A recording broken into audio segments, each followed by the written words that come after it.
One Punch Man Season 3, anime yang paling banyak mendapatkan perhatian di akhir tahun 2025 kemarin. Anime yang jadi topik pembicaraan banyak penggemar anime di seluruh dunia, mulai dari yang responnya negatif sampai tidak positif. Saking sukanya gue dengan One Punch Man Season 3, gue bahkan sampai ngebuat konten reaction tidak positif mengenai anime ini dari awal rilis sampai alhamdulillah tamat. Meskipun anime ini mendapatkan banyak pujian negatif, gue pribadi mempunyai sudut pandang yang cukup berbeda dengan kebanyakan orang di luar sana, yang mayoritas hanyalah haters FOMO, dimana gua merasa anime One Punch Man sebenarnya mempunyai banyak sekali poin positif kalau saja season 3-nya tidak dibuat. Tapi karena season 3-nya sudah terlanjur jadi dengan kualitas yang sudah kita ketahui bersama, gua pun mencoba mensyukuri apa yang sudah ada saat ini. Karena pada dasarnya gua hanyalah penikmat anime biasa yang tidak bisa bikin anime. Jadi yang bisa gua lakukan hanyalah bersyukur. Nah, berkat rasa syukur ini serta ide yang muncul setelah keluar dari kamar mandi, gua berhasil menyadari beberapa gebrakan yang cukup revolusioner dari anime One Punch Man Season 3. Dan kalau kalian penasaran apa saja gebrakan itu, tidak perlu berlama-lama, langsung aja mari kita pulang.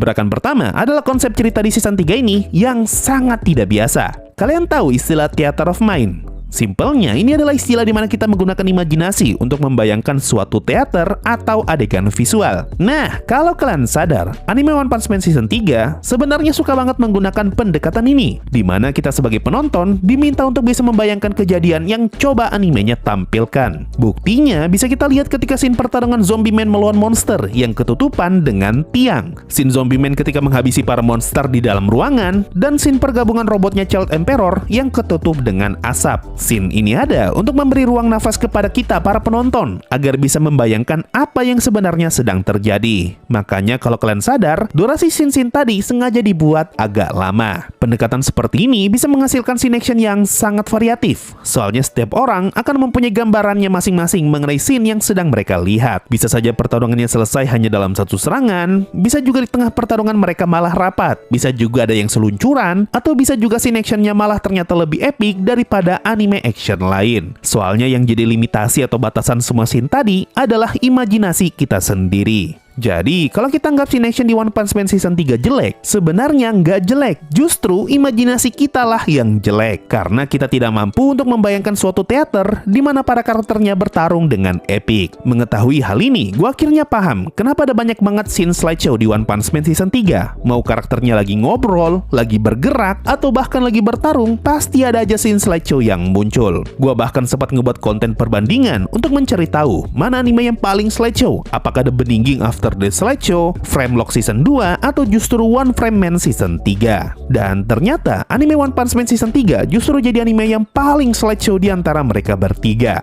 Gua yakin pasti ada alasan kenapa anime ini bisa jadi anime yang paling slideshow. Tidak mungkin studio sekelas GC Staff dengan sengaja ngebuat judul besar seperti One Punch Man menjadi anime slideshow yang bahkan lebih slideshow daripada anime isekai jelek seperti The Beninging. Dan ya, Theater of Mind pasti adalah jawabannya. Tidak mungkin ada alasan lain. Jadi sebenarnya anime One Punch Man Season 3 sama sekali tidak jelek dari segi visual. Malahan orang-orang yang ngatain visual One Punch Man Season 3 jelek sebenarnya hanyalah haters FOMO yang ikut-ikutan ngejelekin anime ini karena mereka tidak paham dengan konsep Theater of Mind tadi. Kalau kalian masih tidak percaya, coba kalian lihat episode 8. Di episode ini, scene action flash digarap dengan sangat serius. Episode ini menjadi bukti nyata kalau GC Staff sebenarnya bisa ngebuat satu season yang penuh dengan scene action epic. Tapi mereka tidak mau menggunakan pendekatan itu karena mereka tidak mau ngebuat One Punch Man jadi anime action mainstream. Dan mereka lebih memilih menggunakan pendekatan revolusioner, yaitu scene action slideshow yang bisa memicu Theater of Mind kita. Dengan pertimbangan ini, gue jadi salut dengan GC Staff.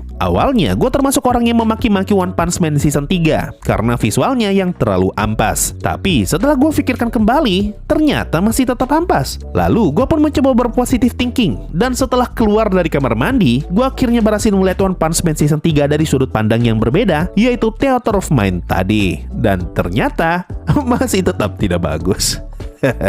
Nah, ngomongin visual, ada satu hal yang paling mencolok dari season 3 ini, yaitu scene warna-warni yang berkali-kali muncul di animenya, dan orang-orang menyebut scene ini sebagai filter neon. Mayoritas penonton One Punch Man season 3 pasti protes soal filter neon ini yang kelihatan jelek, dan gua setuju. Tapi, apa kalian percaya? Sebenarnya ada alasan yang sangat mendalam di balik filter neon ini. Tentu saja tidak. Gua juga tidak percaya. Tapi, mari kita coba melihat dari sudut pandang yang berbeda. Sama halnya seperti Theater of Mind tadi. Filter neon ini sepertinya mencoba meniru gaya anime JoJo yang punya visual unik, di mana kita sering banget diperlihatkan karakter JoJo yang lagi pose dengan warna-warna yang tidak biasa. Tapi untuk kasusnya JoJo, scene seperti ini justru sudah jadi identitas dari anime JoJo itu sendiri. Dan ini sejalan dengan judul animenya, yaitu JoJo Bizarre Adventure, di mana kata bizarre merefer ke hal-hal yang aneh ataupun unik. Bukan cuma karakter dan kekuatan yang unik, tapi visualnya pun juga unik. Nah, untuk kasusnya One Punch Man, karena scene neonnya jelek, maka bisa kita pastikan GC Staff tidak sedang mencoba mengikuti gaya visual animenya JoJo. Yang mana ini berarti, pasti ada alasan lain kenapa mereka ngebuat scene neon kayak begini.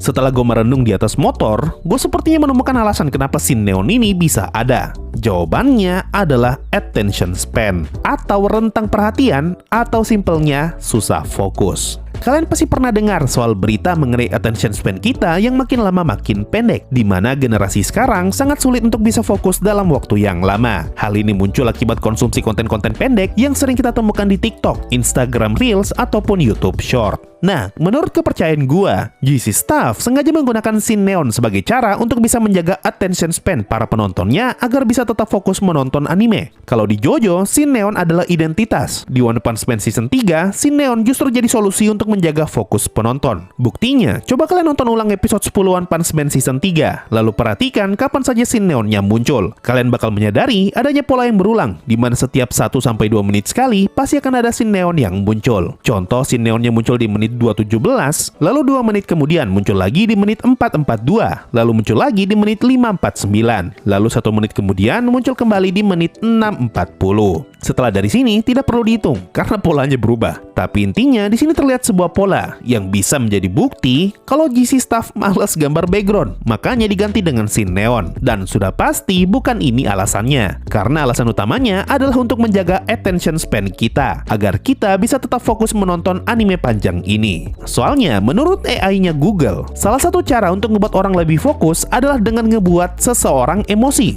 terutama emosi kuat seperti marah atau cemas. Jadi sekarang jelas alasan kenapa scene neonnya One Punch Man season 3 kelihatan busuk, karena memang scene itu sengaja dibikin jelek biar kita kepancing emosi setiap beberapa menit, dan emosi ini justru ngebuat kita tetap fokus menonton cobaan ini. Sungguh luar biasa, anime One Punch Man season 3 benar-benar revolusioner dari segi visual. Selain gebrakan dari segi visual, One Punch Man season 3 juga mempunyai gebrakan baru dari segi marketing, yaitu animenya ternyata bisa ramai dan viral lewat jalur meme. Siapa coba yang tidak tahu dengan scene seluncuran Garo? Saking viralnya scene ini, sampai ada banyak banget orang yang buat ulang scene ini. Ada yang ngebuat ulang dengan AI, ada yang cosplay jadi Garo seluncuran, ada yang ngebuat meme Garo seluncuran, dan bahkan ada yang ngebuat game Garo seluncuran. Hanya dengan satu scene seluncuran saja, internet bisa langsung ramai ngebahas One Punch Man season 3. Kapan coba terakhir kali kalian ngeliat anime yang seviral ini? Dan sampai jadi meme di mana-mana hanya dengan modal PNG digeser. Padahal sebenarnya scene seluncuran semacam ini sudah sering muncul di anime lain, tapi GC Staff berhasil memasak scene seluncuran Garo dan menjadikan scene seluncuran ini jadi scene yang paling ikonik dan paling fenomenal dalam sejarah anime.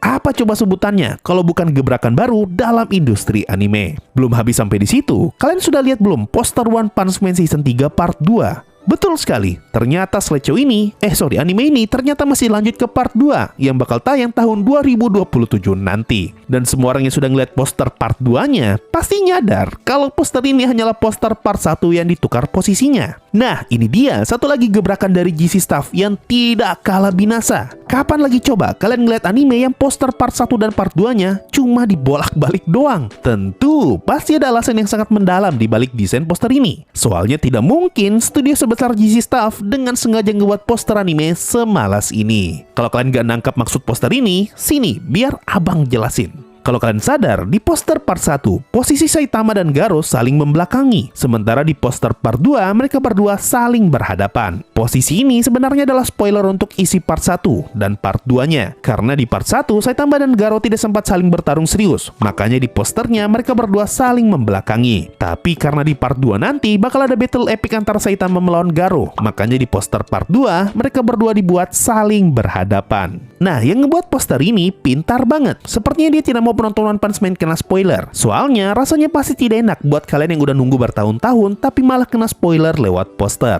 Berhubung part 1-nya sudah kelar, kita semua pasti kepengen ngeliat Saitama dan Garo saling ketemuan dan bertarung serius. Soalnya di ending part 1, bos utamanya yaitu Orochi sudah kalah. Jadi satu-satunya lawan yang tersisa hanyalah Garo. Nah, poster part 2 mengonfirmasi kalau Saitama sudah pasti akan melawan Garo. Dan harusnya ini sudah bukan lagi spoiler. Jadi untuk ngejaga hype One Punch Man tetap bertahan sampai tahun 2027, dibuatlah poster Garo dan Saitama yang saling berhadapan. Sebuah poster yang ternyata sudah terkonsep dengan matang dan telah dijanjikan sejak 5.000 tahun lalu. Jadi kesimpulannya, anime One Punch Man Season 3 sebenarnya tidak jelek, melainkan jelek banget. Namun meskipun jelek, kita masih bisa menemukan hal-hal positif dari anime ini, karena semuanya tergantung dengan cara kita memandang sesuatu. Sebagai orang yang sama-sama tidak bisa bikin anime, lebih baik kita bersyukur saja, karena judul sekeren One Punch Man Season 3 sudah dibuat jadi anime, daripada judul ini malah mati, seperti kebanyakan judul anime lain yang tidak pernah lanjut. Semoga dengan adanya konten ini, kita sama-sama bisa bersyukur bencana One Punch Man Season 3 akhirnya berakhir, dan semoga di part 2 nanti animenya bisa bagus kembali. Sungguh sangat layak anime ini mendapatkan rating 4,70 di MyAnimeList karena rating ini masih terbilang cukup tinggi. Soalnya X-Arms saja ratingnya cuma 2,87. Ini berarti ratingnya One Punch Man Season 3 hampir 2 kali lipatnya X-Arms. Masih bagus lah. Mungkin itu saja untuk video puji-pujian ini. Makasih semua sudah mendengarkan sampai di titik ini. Semoga raga kita tetap sehat dan otak kita masih bisa berpikir. Sampai jumpa tahun depan dan bye-bye.